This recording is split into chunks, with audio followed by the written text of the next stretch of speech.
I'm sure I'm not the only one, but when you get the sausage, egg, and cheese croissant from, what the fuck? Okay, this looked like they overcooked there. Or, I don't know. Never ate from this Burger King. Burger King want me to eat from them today, but I'm not. Too much bread. When you get the croissant from Dunkin' Donuts, they got like their own taste. Like you can't get a croissant from nowhere else that tastes like Dunkin' Donuts. Like, especially like when you eat the croissant and you take the sip of the coffee. Like, this is like my favorite thing. I remember like being younger and I'd be like, Mom, I want a croissant and a coffee from Dunkin' Donuts.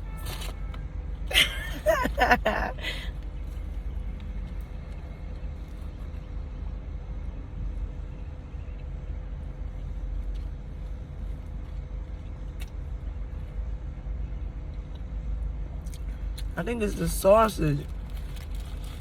If I could figure out what kind of sausage this was, I would make. My mom used to make us croissants when I was little. And I'll never forget one of my my childhood best friends, stayed the night at my house.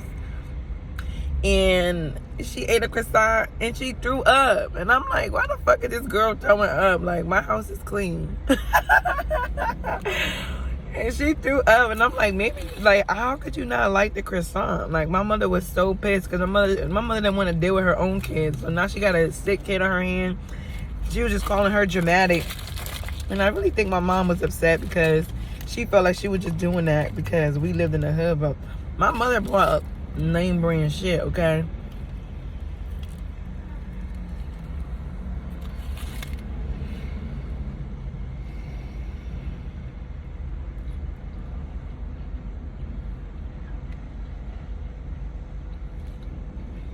And I love when my mother cooked anything.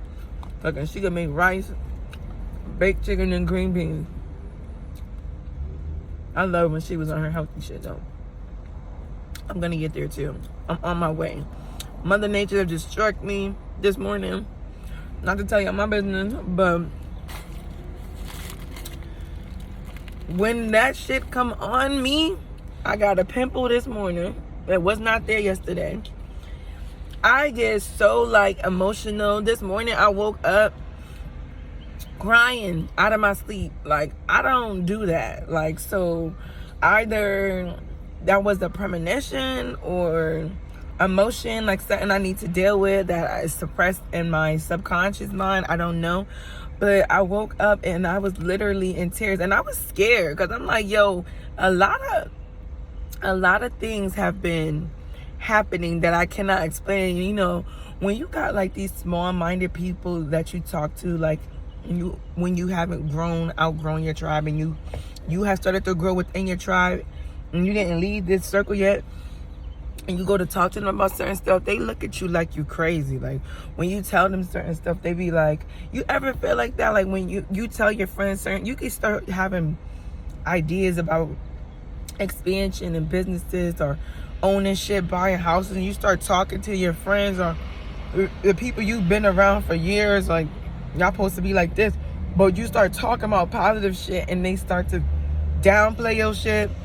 That is the universe telling you to leave these people alone. Like, and you can lose a lot of things that you very much so care about in this world, also pertaining to people, not just things, but you could lose important people who were put in your life to guide you and to help you get to that destination, you know, that you formulated in your mind, that you expressed to your friends. You can lose that person because you're not taking action on what the fuck you're supposed to do. So I know I really enjoy cursing.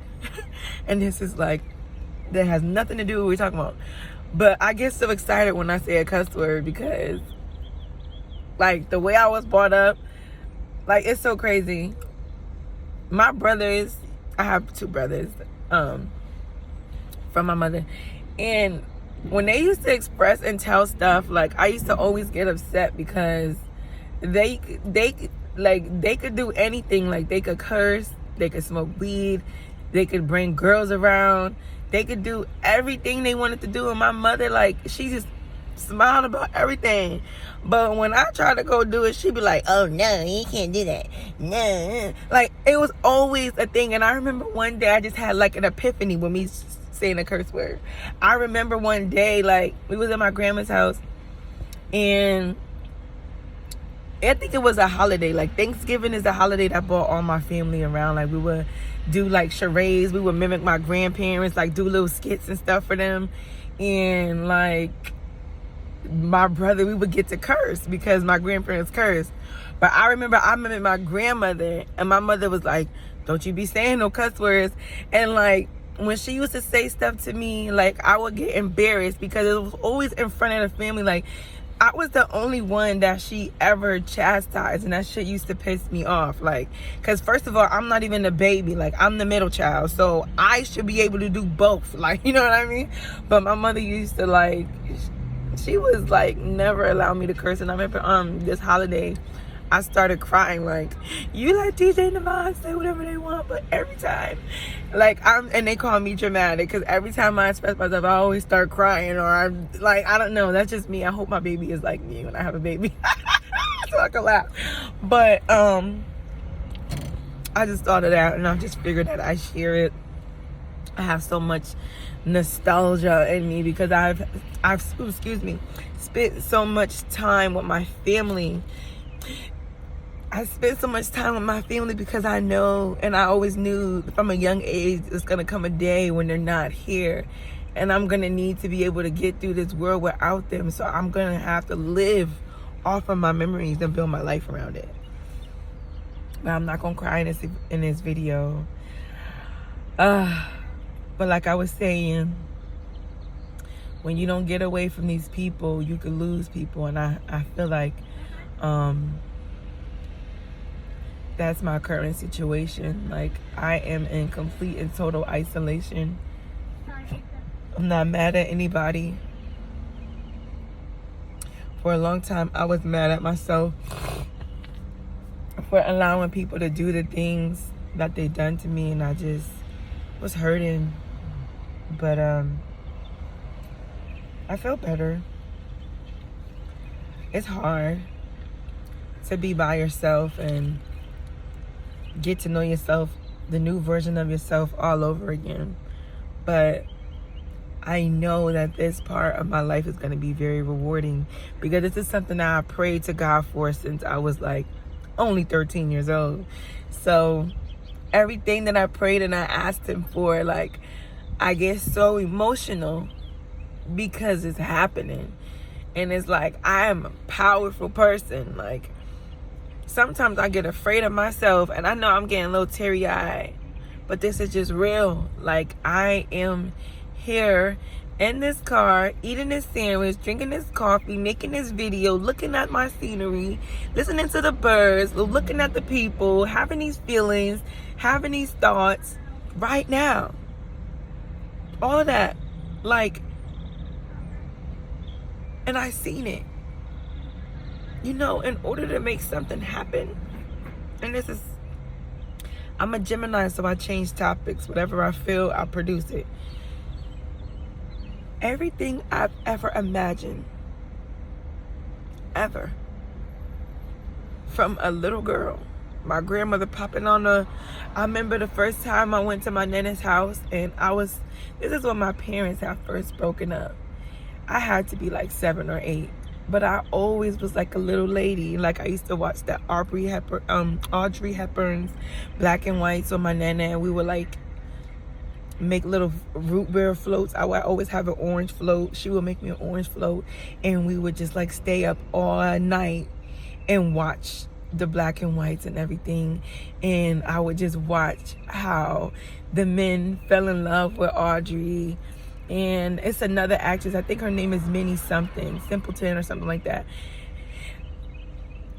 They were always glamorous girls, and I remember watching this stuff with my nana and spending the summers at her house and watching her get dressed and ready for the day. Like, I used to even be in the bathroom. My grandmother's house was so beautiful. Like, every room. I don't know if you guys ever watched MTV Cribs with Macy Gray, when she showed her house, and each room was a different color. But literally in my nana's house, every room had its own distinction. Like, she had a den. She had, my grandfather built her an island in the kitchen. Like, she was just this lady. Like, her aura was so beautiful. So I learned a lot about myself through her and my mother. And I remember like watching these shows. I used to always tell myself as a kid, I used to tell my nana too, like, one day I'm gonna have me a man, and I'm gonna love him so much that when I kiss him, I'm gonna bend my leg up. You know how you see those TV shows and the girl kisses the guy and her leg goes up? I would tell my nana that. And I would tell her, like, I have to get myself in a position to where I could be the woman that a man loves. Because a man could love physically any woman, but to have that undying love and that one of a kind, you have to first know yourself. And I knew that from a very young age. I've always been the type of person to bring people together. Like, even my cousins with their sister that they had out of wedlock, I was always that link, that piece shit together.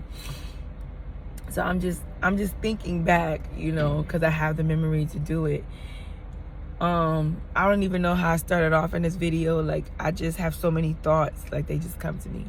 But I remember saying that about the Audrey Hepburn, and I feel like after all the adversity and suffering that I went through in my life, and poverty, living, and having to show respect and all of this stuff, to now finally be in this place at 27 years old, I'm grateful that I didn't take my whole life. Whew. But so that's my mission. My mission is to live like a mycene doll, get healthy, get in shape, eat right, make meal plans, grocery list, Ooh, hi. Two cardinals chasing after each other. Ah, that's somebody in my family, I know it. Okay. But thank you. Whew. For every lesson. I am just happy. Oh, God. I'll talk to y'all later because y'all not about to watch me cry.